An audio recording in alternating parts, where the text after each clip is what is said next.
Greetings, loved ones. What is it about violence in relationships that freezes the victim and prevents them from leaving? There are many valid and invalid reasons victims don't leave. And by understanding them, we can then help those who are suffering violence to see the truth and step out in freedom. To help get these messages out, please subscribe to our channel, follow us on Facebook, Instagram, and Twitter. Hit that like button and please share these messages with others because you never know, by doing so, you could save a life. This week, we've been discussing why victims don't leave. And today we're going to continue to understand this more deeply. Many victims do not leave violent relationships because they are afraid. Constantly hearing about family tragedies due to domestic violence on the news is not encouraging, and it's no wonder domestic violence victims are afraid of leaving home. For example, if they choose to report their partner, they risk further violence, often even more brutal, in case the authorities do nothing to help them. If they manage to win a case and their partner is convicted, chances are they will seek them out for revenge. And getting a restraining order against an abuser is also a possibility, but it doesn't guarantee that an abuser won't continue the violence. What a restraining order does is make the consequences graver and the response faster in the event an aggressor continues violence after a restraining or protective order has been issued. And regardless of how they are feeling about their partners seeking revenge and harming them after they leave, the abuse in the home can also have serious consequences if they don't act quickly to get help. Many victims don't leave violent situations because they hope to help their abuser change. Remember, we discussed that they love the abuser. They don't want the relationship to end, they want the abuse to end. So one of the main reasons why women don't leave their abusers is that they are in love with them. They're in love with their tormentors. They still see a glimpse of the person they fell in love with in their abuser. And this often leads them to thinking go back to how it was before. They believe that they can help their batterer and show them enough support to prevent abuse.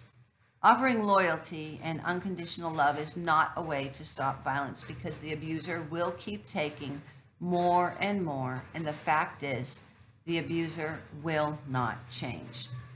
Some people often feel bad for their partner due to their current situation, such as losing a job or a parent.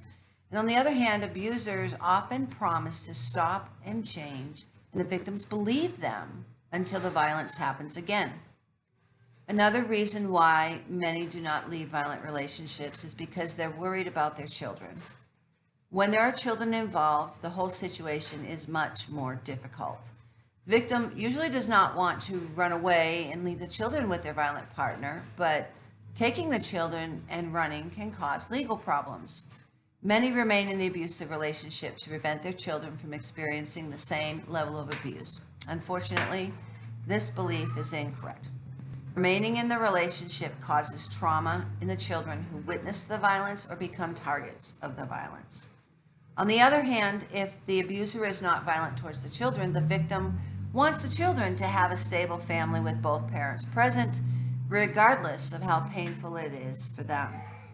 That said, victims often don't realize the impact domestic abuse has on children. Violence in the home can have a detrimental effect on their schoolwork, their mental health, and influence them to enter violent relationships later in life. These reasons we have discussed this week are in no way the only reasons why victims choose to stay. However, they are the most common ones, and sadly, there is often a combination of all of these factors at play. While there's no way to force someone to leave a toxic environment, we can all work towards creating a better society where we will believe the victims and prevent them from feeling ashamed about seeking help. You are called. We are all called to be justice champions. And those who suffer violence need to know that those who love them and those who don't even know them will step out and reach out to give them the help and the courage they need to leave before it's too late. The question is not if you will encounter a victim. The question before God is, what will you do when you do encounter them? You could be a person who saves a life. This series is dedicated in honor of Gabby Pettito, a bright young woman who the world has lost because of gender violence. Please check out the foundation her family created in her honor at gabbypettitofoundation.org. If you're a victim of violence, listen to me.